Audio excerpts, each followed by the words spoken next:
வணக்கம். நம்ம ஒவ்வொரு நாளும் ஒவ்வொரு பதிவுன்னு பார்த்துட்டு வரோம்ல. அதன் அடிப்படையில இன்னைக்கு புதன்கிழமை.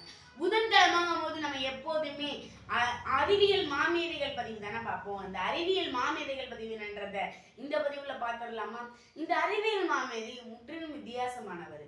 எல்லாருமே ஒரு சில அறிவியல் மாமேதைகள் வந்து படிப்புல கம்மியா இருந்து அறிவுல அதிகமா இருந்திருப்பாங்க. ஆனா இவருக்கு ரெண்டுமே உண்டு. இன்னைக்கு பார்க்க போற அறிவியல் மாமேதை. இந்த அறிவியல் மாமேதை வந்து சின்ன வயசுலயே கல்வி மேல அளவு கடந்த ஒரு ஆசை பற்று, கல்வி மேல இஷ்டம் இருந்ததுனால இவருக்கு நல்லாவே படிப்பு வந்தது.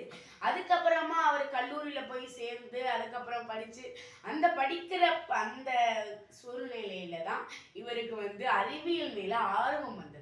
அந்த அறிவியல் மேல ஆர்வம் வரும்போது ஒருத்தர்கிட்ட இருக்கிற தூர தொடர்பு, அந்த தூர தொடர்பு எப்படிலாம் இருக்கலாம் அப்படின்னு. ஏன்னா அப்போ வந்து நான் இங்க ஒரு ஊர்ல இருக்கேன்னா நம்ம வேற, நீங்க வந்து இதை பார்த்துட்டு இருக்கவங்க இன்னொரு இடத்துல இருந்து பார்த்துட்டு இருப்பீங்க. அதாவது இந்த ஒரு நல்ல கருத்துக்களை உங்களுக்கு நான் அளிக்கிற இந்த தொலைபேசி மூலமா தான் நம்ம தொடர்பு கொள்ள முடியுது தூரத்துல உள்ளவங்களுக்கு. அப்படி இருக்கப்ப இவரும் என்ன பண்றாரு, தூரத்துல தொடர்பு கொள்ளணும் அப்படின்னு நினைச்ச முதல் மனிதர் தான் அவரு. அப்போ வந்து அவரு பணியாளி ஒருத்தரை வந்து கீழே நிக்க வச்சுட்டு இவர் மாடியில நின்றுட்டு என்னென்னவோ கருவியெல்லாம் செஞ்சு பேசி பேசி பாக்குறாங்க கேக்குதான்னு. அவரு பல நாள் முயற்சி பண்றாரு, எவ்வளவோ தடவை வந்து அது வீழ்ச்சி அடையுது. ஆனா அதெல்லாம் அவர் கண்டுக்கல. அவர் என்ன பண்றாரு, முயற்சி பண்ணிட்டே இருக்காரு. என்னென்னலாம் தவறுகள் இருந்ததோ அதெல்லாம் சரி செஞ்சு முயற்சி பண்ணிக்கிட்டே இருக்காரு. ஒரு நாள், ஒரு நிமிடம் அவருடைய அந்த வாழ்க்கையில அந்த முயற்சிக்கு ஒரு பலன் கிடைத்தது. என்ன அப்படின்னா, அவர் இத்தனை நாள் முயற்சி பண்ணதுக்கு அர்த்தமா அந்த அந்த ஒரு கருவியில அவர் பேசுறது கீழே இருக்க வரைக்கும் கேட்டிருக்கு. உடனே இவருக்கு ஆச்சரியம் ஆயிடுது. அப்பா நம்ம ஒரு கருவியை கண்டுபிடிச்சிட்டோம், இந்த மாதிரி நல்லா பெரிய கருவிகள்லாம் பண்றார். பண்ணி அதை இன்னும் கொஞ்சம் பெருசாக்கி அதை ஒரு மாடலா மாத்தி அதை வந்து பயன்படுத்தி பார்க்குறாரு. அதுவும் நல்லா இருக்கு. உடனே ஒரு கண்காட்சி அப்போன்னு பார்த்து அந்த அவர் இருந்த அமெரிக்கால நடக்குது. நடந்த உடனே எல்லாரும் அந்த கண்காட்சியில போய் இவருடைய அந்த கண்டுபிடிப்பை வந்து போய் வைக்கிறார்.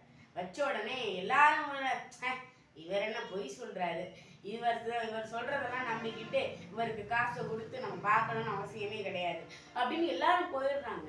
ஆனா அங்க வந்த ஒரு அதிபர் ஒருத்தர் என்ன பண்றாரு, அதை எடுத்து தொலைபேசி எடுத்து பயன்படுத்தி பார்க்கிறார்.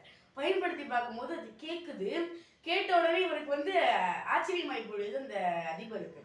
உடனே பாராட்டுறாரு. அந்த நம்ம இந்த பதிவுல பார்த்துட்டு இருக்க அந்த அறிவியல் மாமேதையை பாராட்டுறாரு. என்னம்மா நீங்க இவ்வளவு நல்லா பண்ணியிருக்கீங்களே, இது எப்படி அப்படின்னு ஆச்சரியத்து போறாரு. ஒரு அதிசயமா அவரை பார்க்கிறாரு. பார்த்த உடனே இதெல்லாம் மக்கள் பார்த்துருக்காங்கல்ல, ஏற்கனவே அவமதிச்சுட்டு போனவங்களும் இவரை ஐயோ இது ரொம்ப நல்ல கண்டுபிடிப்பா இருக்கும் போல, அதிபரே வந்து பாராட்டிட்டு போயிருக்காரு அப்படின்னா எவ்வளவு பெரிய விஷயமா இருக்கும் அப்படின்னு சொல்லி எல்லாருமே வந்து அவருடைய கருவியை வந்து பயன்படுத்தி பார்க்குறாங்க. அப்போ வந்து அவருடைய கருவி பேரும் புகழும் பெறுது. அப்படி புகழும் பெற்றதுக்கு அப்புறமா வந்து இவர் என்ன பண்றாரு, இந்த கருவியை வச்சு இவருக்கு நிறைய புகழ் கிடைக்குது. அவருடைய கருவி எல்லாத்துக்கும் உதவுற ஒரு கருவியா இருக்கு அப்படின்றது இவருடைய மனதுக்கு சந்தோஷமா இருந்தது. அப்படி சந்தோஷமா இருந்ததுக்கு அப்புறம் எவ்வளவு நாள் தான் சொந்த ஊர்ல பிறந்துட்டு இன்னொரு ஊருக்கு மாறிட்டோம்னா நம்ம சொந்த ஊருக்கு போகணும்ல. அதனால அவர் சொந்த ஊருக்கு அவர் போறாரு. சொந்த ஊருக்கு போய் அங்க இருக்கிறவரு அவருடைய கண்டுபிடிச்ச அந்த தொலைபேசி கருவியை வந்து அவர் வந்து ரொம்ப நாள் வச்சுக்கல.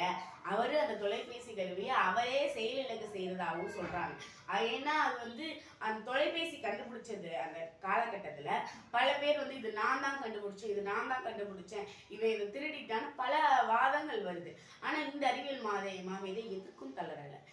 இது நான் கண்டுபிடிச்சது, இது என்னுடைய முயற்சி, இது எப்படி உங்களுக்குன்னு சொல்லலான்னு தைரியமா கேட்டு வாதாடி எப்படியோ இந்த கண்டுபிடிப்பு இவரோடது தான் அப்படின்னு நிரூபிச்சுக்கிட்டாரு.